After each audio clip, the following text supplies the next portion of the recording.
Thank you for joining me today on A Museum, a History. If you enjoyed this episode, be sure to subscribe on your favorite podcast app and visit our YouTube channel, Art for Curious Minds, where this story comes alive in images. And if you ever find yourself near Paris, take a detour to Chantilly. Walk through the grand halls of the Château and step quietly into the library. There, waiting for you, is a love story told in silence. Until next time, stay curious and stay inspired.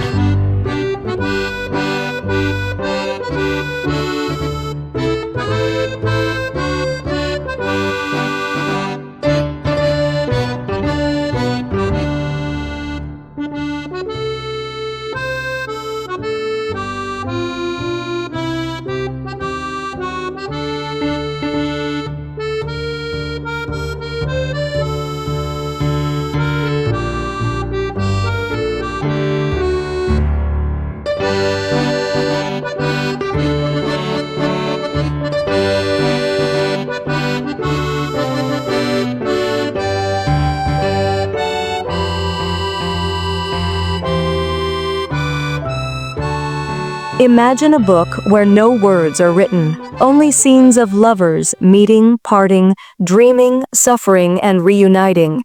This is the Histoire d'amour sans parole, or Story of Love Without Words. Created in the 15th century, likely in France or the Burgundian Netherlands, this manuscript consists of 28 full-page miniatures. Each one is rich with emotion and symbolism. Lovers exchanging glances in gardens, hearts pierced by arrows, moments of despair, joy, longing. But who are these lovers, and who created such a beautiful, wordless tale? Well, we may never know. The manuscript is anonymous, the characters unnamed, the story open to interpretation. Some believe it was commissioned as a personal gift, a visual diary of a real romance. Others see it as a poetic allegory of courtly love, an idealized vision of passion in an era of arranged marriages and strict social rules.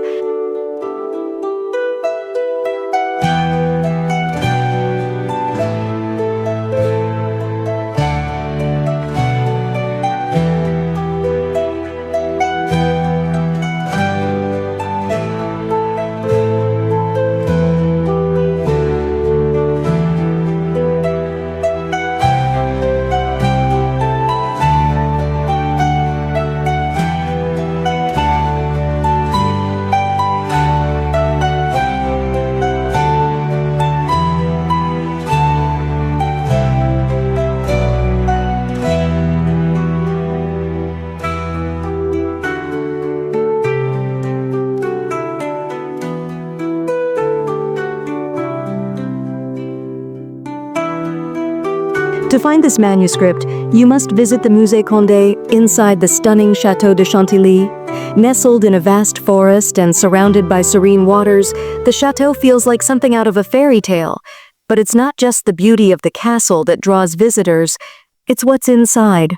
The museum houses one of the greatest collections of manuscripts and artworks in France, second only to the Louvre in importance. And its creator? Henri d'Orléans, Duke of Aumale, a 19th century prince, soldier, and passionate collector. After his exile, he dedicated his life to assembling this treasure trove of French and Italian masterpieces. His personal library, known as the Cabinet des Livres, contains over 13,000 books, including the Très riche Œuvre du Duc de Berry and, of course, the Histoire d'amour sans parole.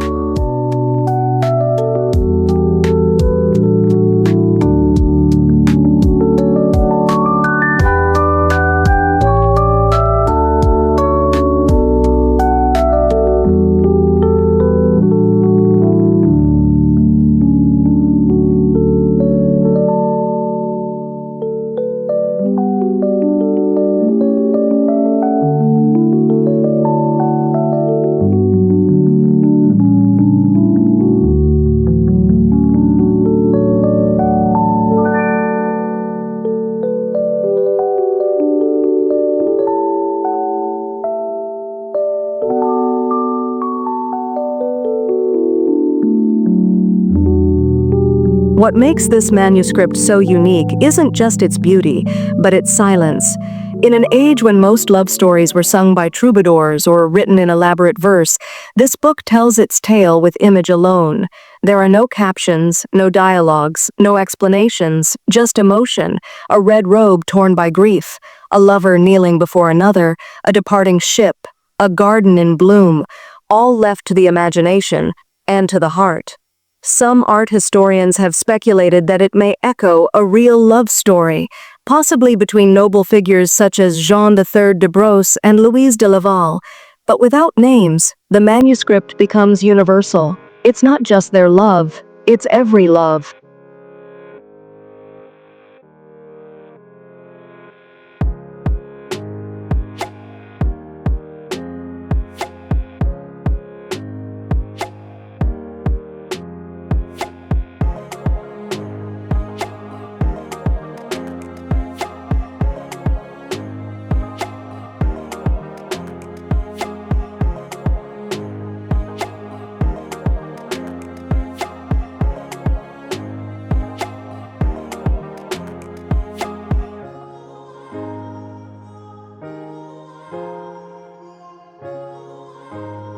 Today, the Histoire d'amour sans parole reminds us of something timeless, that love often transcends words, that a glance, a gesture, a scene can speak more powerfully than poetry.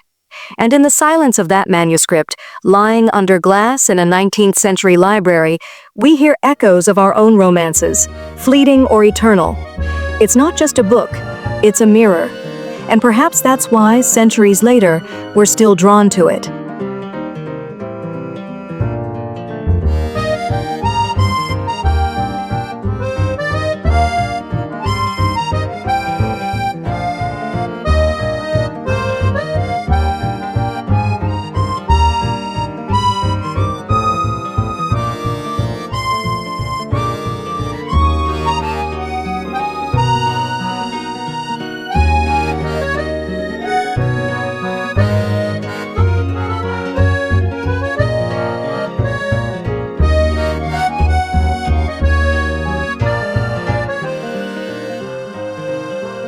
Thank you for joining me today on A Museum, A History.